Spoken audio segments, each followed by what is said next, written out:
Chapter 20. Now it's time to test your own success quotient. You have listened to all but the last 3 chapters of Success Through a Positive Mental Attitude. And now would be a good time to take a look at your own mental attitude. And you can do this for yourself. But before you do, we want you to know our attitude is: the burden of teaching is upon the person who wants to teach. And with whom does the burden of learning lie? Perhaps J. Milburn Smith has the answer. Now, J. Milburn Smith rose from assistant to the office boy to president of the Continental Casualty Company of Chicago. He told us, "The burden of learning is on the person who wants to learn, not on the person who wants to teach." And he also said, "A have-not is a person who believes that an idea is not good for him unless he himself originates it." And I say, copy from success. Everything I have done, I have borrowed from another person or business. And he continued, "Be respectful and listen to those who have experience. For the experienced man had something I wanted, and that's why I associated with older and successful men. For I took what they had, the good, their knowledge and experience, but not their weaknesses. And then I added this to what I had. Thus I profited even by their mistakes as well as my own. To learn, one must pay the price, and I was willing to pay it, for I was not taught.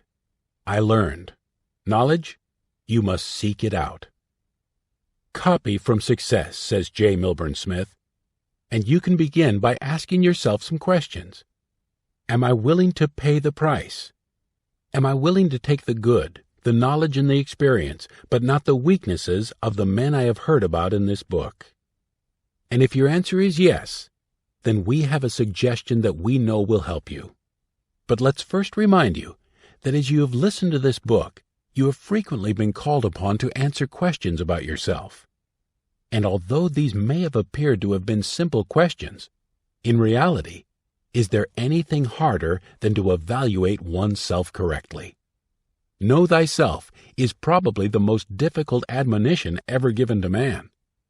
And to assist you to know thyself, the authors have prepared a personal analysis questionnaire, which has helped many men and women to do this more satisfactorily. You have already taken many tests: intelligence, aptitude, personality, vocabulary, and all the rest. But this one is different. We call it your Success Quotient Analysis, and it is based on the 17 success principles which have been responsible for the worthwhile achievements of the world's outstanding leaders in all fields. It has many purposes: to direct your thoughts in desired channels, to crystallize your own thinking, to indicate your present position on the road to success, to encourage you to decide exactly where you want to be, to measure your chances of reaching your desired destination, to indicate your present ambitions and other characteristics, to motivate you to desirable action with PMA. Our suggestion. And now our suggestion is that you pause this program, print out the Success Quotient Analysis from the PDF included with this program, and immediately try to answer the Success Quotient Analysis thoughtfully and truthfully to the best of your ability. Try not to fool yourself, for this test will be valid only if you answer every question with the truth as you now see it. You have tried to answer the questions in this Success Quotient Analysis searchingly and honestly. If not, you will. Now, the important thing to remember is that these results are not final and unchangeable. If you scored high, it means you will be able to assimilate and practice the principles in this book rather quickly. If your score was not so high, don't despair. Apply PMA. You can achieve great success in life. When you need help from a psychologist to find out what business or profession you may be fitted for, he will frequently ask you to take a battery of tests. The picture that emerges from these tests may show you what your particular tendencies are. However, the psychologist does not regard the result of these tests as final. He always arranges for a personal interview to find out that which a test will not answer. He uses the results of the tests and the interview to counsel you and to evaluate your progress. In the same way, you can use the first score on the questionnaire as a means of measuring your own ever-growing success quotient. Listen to Success Through a Positive Mental Attitude once more, and again, and again. Listen to it with your husband, wife, or a close friend, discussing it point by point. Listen to it until every principle becomes a part of your life, motivating your every action. Then, when you have earnestly applied these principles for 3 months, take the SQ test again. Not only will many wrong answers become right ones, but answers you gave correctly the first time will be more emphatic and confident. Your success quotient can serve you as more than a yardstick, however. It can serve to underline those areas where you need to work hardest for self-improvement. It will also reveal your areas of special strength.